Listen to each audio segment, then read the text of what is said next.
Hello friends, welcome to literary love. Channel को subscribe करें और बेल आइकन को प्रेस करें ताकि आप कोई भी वीडियो कभी मिस ना करें। साथ ही अब आप हमें फेसबुक पे भी फॉलो कर सकते हैं। फ्रेंड्स, आज की वीडियो में हम बात करेंगे फेमस पोएट फिलिप लार्किन की एक पोएम के बारे में जिसका नाम है टू फेलियर। ये पोएम 1988 में उनकी कलेक्शन कलेक्टेड पोएम्स में पब्लिश की गई थी। पोएम एक पेट्रार्कन सोनेट है, यानी कि ये एक ऑक्टेट और एक सेस्टेट में डिवाइडेड है। साथ ही ये एक अनराइम पोएम है, यानी इसकी कोई राइमिंग स्कीम नहीं है। पोएम का टाइटल टू फेलियर है, यानी ऐसा लगता है मानो पोएट ने फेलियर को यानी नाकामी को, हार को एक लेटर लिखा है और उसमें पोएट ने खुद फेलियर को ही डिस्क्राइब किया है। पोएट का कहना है कि फेलियर हमें डरावनी और रियल लगती है, मगर ऐसा है नहीं, बल्कि फेलियर एक मिथ है और ये कब आती है कब जाती है हमें पता भी नहीं चलता। जब हमारी फेलियर बीत जाती है तभी हम इसे सही तरीके से समझ पाते हैं। पोएम के ऑक्टेट में पोएट फेलियर के आने से पहले के समय को बताते हैं, जबकि सेस्टेट में वो फेलियर के हमारे लाइफ में आने के बाद के समय को समझाते हैं। फ्रेंड्स, फिलिप लार्किन का पूरा नाम था फिलिप आर्थर लार्किन। वो एक इंग्लिश पोएट, नॉवेलिस्ट और लाइब्रेरियन थे जिनका जन्म हुआ था 9 अगस्त 1922 में और उनकी डेथ हुई थी 2 दिसंबर 1985 में। साथ ही उन्हें Queen's gold medal for poetry से भी अवॉर्डेड किया गया था। उनकी फेमस वर्क्स में the Whitsun Weddings, High Windows, the North Ship, ये सभी पोएम शामिल हैं। तो चलिए फ्रेंड्स, अब पोएम पर आते हैं और इसे लाइन बाय लाइन रीड कर समझने की कोशिश करते हैं। You do not come dramatically, यानी तुम ड्रामेटिकली हमारे लाइफ में नहीं आते हो और बिल्कुल ही साइलेंटली आते हो। तुम्हारे आने का तो हमें पता भी नहीं चलता। With dragons that rear up with my life between their pause, यानी तुम अपने साथ ड्रैगन्स लेकर नहीं आते हो जो मेरी जिंदगी को अपने पॉज में यानी कि अपने पंजों में जकड़ लेते हैं, दबोच लेते हैं। And dash me butchered down beside the wagons, और मुझे घायल करके उस वैगन यानी गाड़ी के बगल में पटक देते हैं। ऐसा तो तुम कुछ भी नहीं करते हो।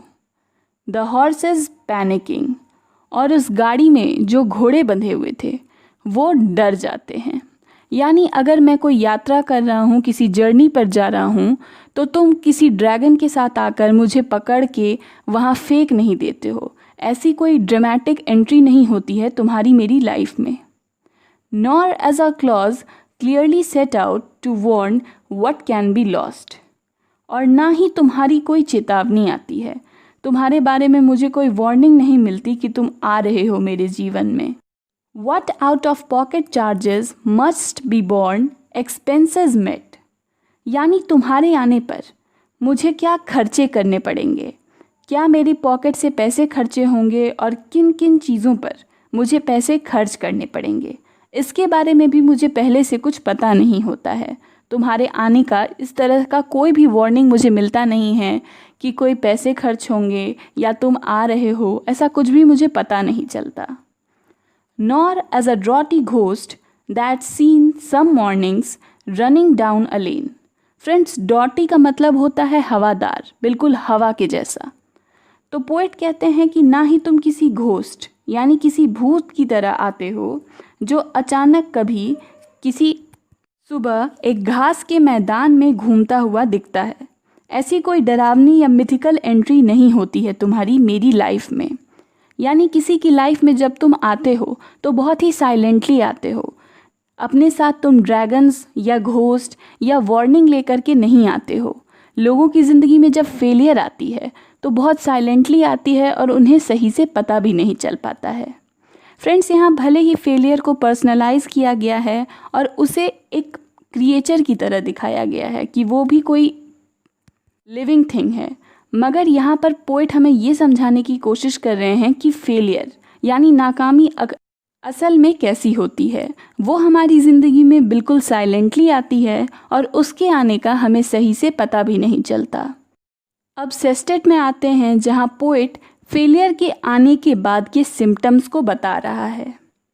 It is these sunless afternoons, यानी बल्कि इन दोपहर के समय में जब सूरज बादलों में छिपा होता है, धूप नहीं होती है। I find install you at my elbow like a bore. Friends, bore का मतलब होता है छोटा गड्ढा या छेद। जब हमारी स्किन दब जाती है तो एक गड्ढा जैसा बन जाता है, तो उसी की पोइट यहाँ बात कर रहे हैं। और फेलियर से कहते हैं कि तब मुझे तुम महसूस होते अपने एल्बो के पास, यानी अपनी कोहनी के पास, किसी गड्ढे की तरह। मानो मेरे कोहनी पर जो गड्ढा बना है वो और कुछ नहीं, फेलियर ही है।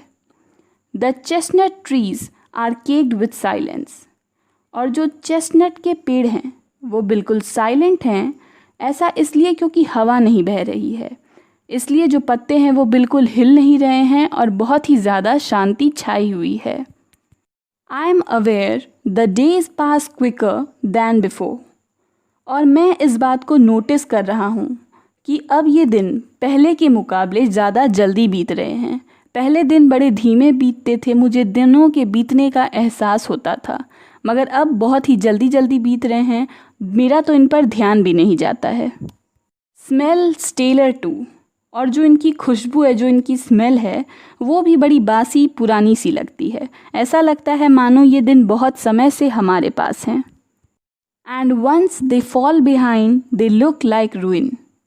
और जब ये दिन बीत जाते हैं, जब ये बीत जाते हैं, हम आगे बढ़ जाते हैं, तो ऐसा लगता है कि वो दिन बर्बाद हो गए, उनका हमने कोई यूज़ नहीं किया, बल्कि वो दिन तो हमारी ज़िंदगी को ही बर्बाद कर रहे थे। क्योंकि उस समय हम बिल्कुल आइडल थे, हम अपने फेलियर में डूबे हुए थे और हमें पता भी नहीं था। You have been here some time. और तब मुझे पता चला, मुझे समझ आया कि तुम किसी समय यहाँ पर रहे थे, तुम्हारे कारण ही ये सब कुछ हुआ। यानी तुम्हारे कारण ही ये आफ्टरनून्स, दोपहर के समय बिना धूप के लगते थे, लगता था मानो दिन जल्दी जल्दी बीत रहे हैं। ये सब तब हुआ था जब तुम मेरे जीवन से चले गए।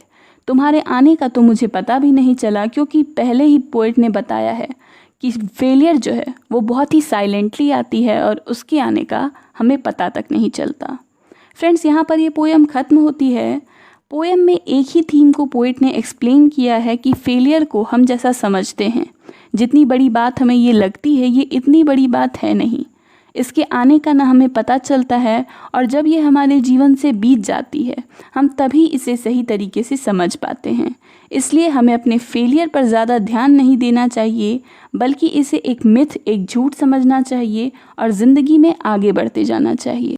तो फ्रेंड्स, ये थी फिलिप लार्किन की पोएम टू फेलियर।